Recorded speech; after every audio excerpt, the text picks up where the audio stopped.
honestly, like, I told Megan, I was like, honestly, I kind of hope they don't win because I don't want to reach that level of crying that I would do if it happened. And then the foot on the rope happened, and they thought they won the titles, and the crowd got emotional, and I'm getting emotional because I didn't at first see the foot on the rope, and I was just like, oh my God, this is too much. So, but obviously the Revival retained in impressive fashion. Honestly, like, I felt pangs of disappointment, and Mary Kate said she felt deflated. I kind of felt that same deflation, but at the same token, it was really hard to be upset because, like, the Revival are everything. Oh, for sure. The Revival are truly everything a heel tag team needs to be. But, like, they're so good. And honestly, they deserve to be the top guys because they're just doing top guy stuff. Uh-huh. If you don't believe me, just ask them. But honestly, I have like no real complaints about the outcome of that match. I thought, as much as it killed me, I thought that Tommaso was going to blast Johnny after the match. Like, that tension was real, but instead he hugs him. And I'm just, like, weeping. Sobbing here. Unfucking real. Like, unfucking real. Truthfully, that's a replay match for me. That is definitely one I will watch again. So good. Honestly, so good. And Julie was like, good luck following that one. And then the women's championship match happened. I will say it was a little less impressive than the Sasha and Bayley match from last year, but barely. The Asuka and Bayley match I expected it to be a lot more one-sided, just because that's how it seems to go with Asuka matches. Uh-huh.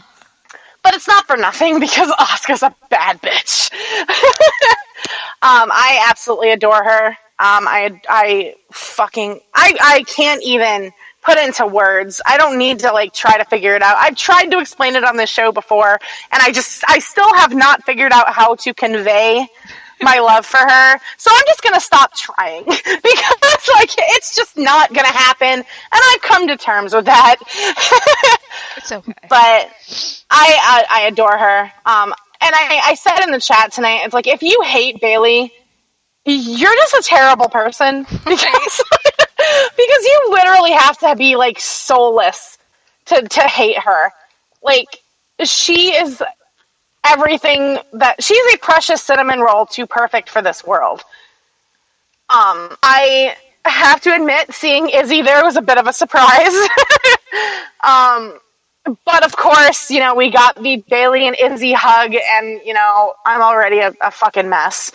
It only got worse as the night progressed. It only got worse. Jesus Christ. Honestly, that match was a lot slower than any one of us kind of expected.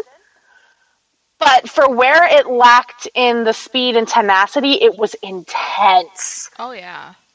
Like, it was an absolute fucking train wreck in the best way possible. It was just, you got kicks out of here, you've got slaps out of here, you got fucking suplexes, and Asuka just absolutely breaking your teeth with her fucking feet, and just, it was insane.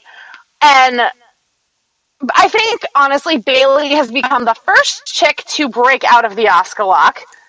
I thought the crowd was going to shit their pants when Bayley got out of the Asuka lock. I'm pretty sure there was like a collective feces drop when she got out of that fucking Asuka lock.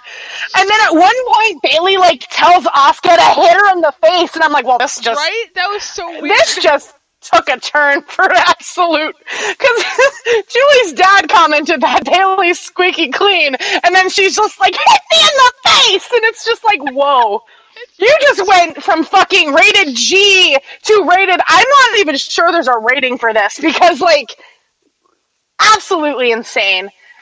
But at the end of the night, Asuka retained, not with the Asuka lock, but with a...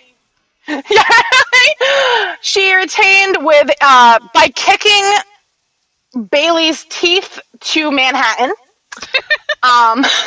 She just kicked those teeth across borough lines, and all you see is whap flat. Like, it's so fluid, and then it's just done. Because I looked at Megan and I was like, that's it. Like, if she kicks out of that, I call bullshit, because I don't think the Pope could kick out of that. So, after the match, Asuka picks Bayley up and just hugs her. And I'm just like a mess. Like, I'm just a fucking wreck. Because there are few things that I love more than seeing people show that kind of respect for one another. Kind of, it's kind of why I love Ring of Honor of the old days, right? Where you have to shake their hand. You have to show them that respect. Have a fucking code of honor in your ring. So, they had their moment. I think the only place you ever see that now is at NXT, as far as, like, the sportsmanship itself goes, because I never see that happen up on the main roster. No, never. It's pretty sad when you can see, like, the bad guys or whatever, hug the good guys. I mean, that's how it was with Sasha and Bayley, because Sasha was supposed to be the heel. It was the same way with Charlotte as well. Yep. So it's really cool to see that sort of thing happening. Oh yeah, it's really refreshing to see two competitors go out there, and then at the end of the night, they are just like respectful of one another, and I love that shit. Like, I talk all the fucking shit in the world about being a heel, but respect goes a long way, and it's really refreshing to see that. After the match, Bayley was in the ring, and Brooklyn gave her a hero's welcome. She got 15,000 people chanting, "Thank you, Bayley." She goes to ringside, hugs Sasha and Becky, who are there just being fans, just like any one of us. And then she goes over to Charlotte and gives her a hug, and the crowd kind of gave her shit for that. But and then she ruined all of us. She got a God, no, not the kid, fuck. But she walks over and she gives Izzy the biggest hug. And it was just an absolute beautiful, beautiful end to a great women's match. I will not be surprised to see Bayley called up, because it honestly truly is long overdue. I think Julie mentioned that, we probably will have a buffer period before she gets that call up. But anything's possible. She had a fucking hero send-off tonight, regardless of what is in her immediate future. And honestly, if anyone deserves it, it is Bayley. Like, she works so hard, and she has worked so hard for so long to get where she is.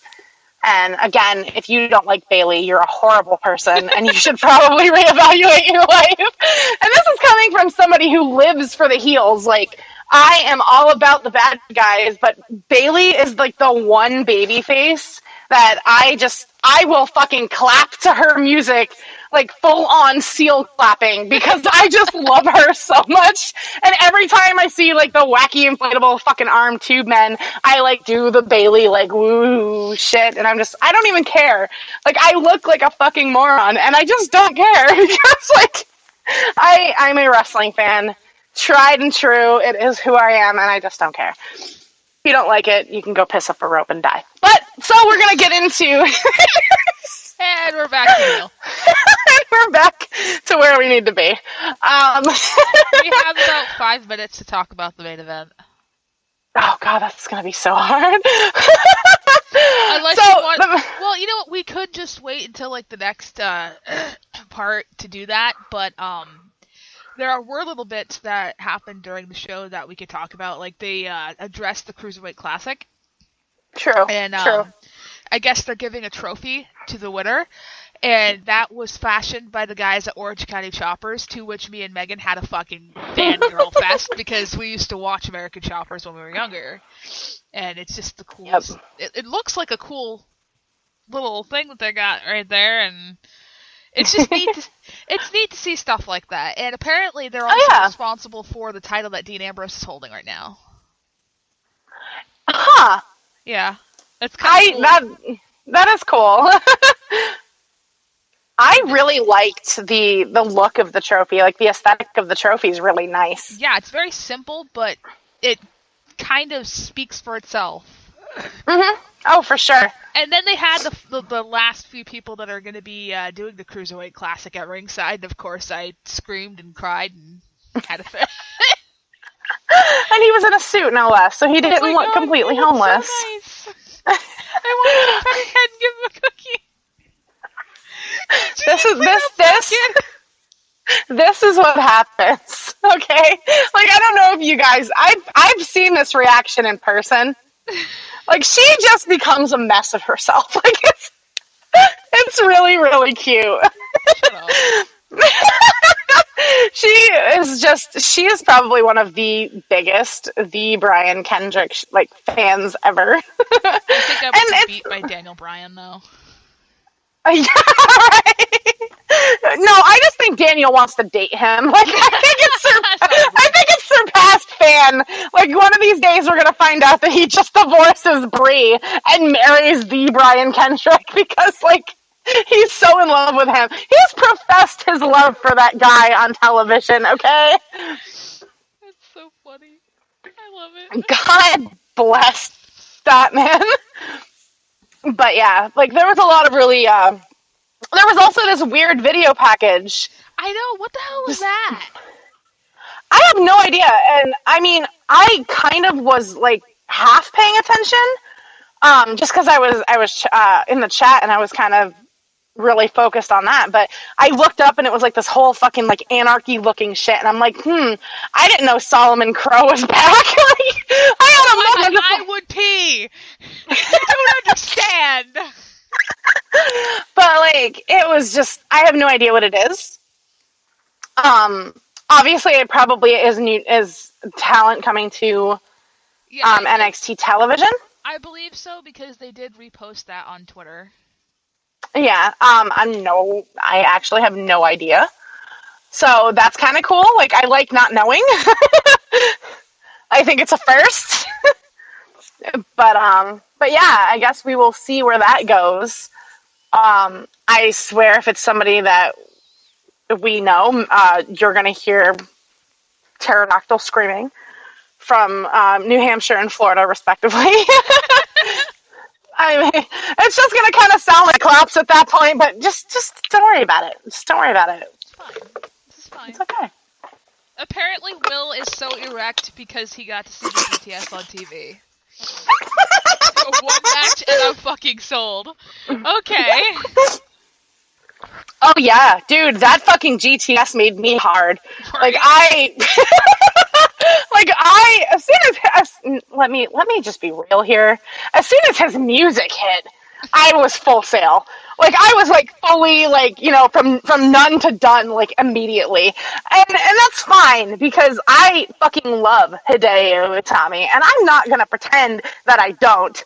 Like, I fucking had a goddamn conniption fit when he came out at the show I went to in fucking Lakeland. And I don't even care that I deafened the child in front of me. I hope that kid has really good fucking insurance, because I just don't care about your problems. Like, I love him. I could probably do a whole half hour, professing my love. Oh, okay, well then we're just going to go to the next one, and we're going to get even more erect. Yes. So let's do it.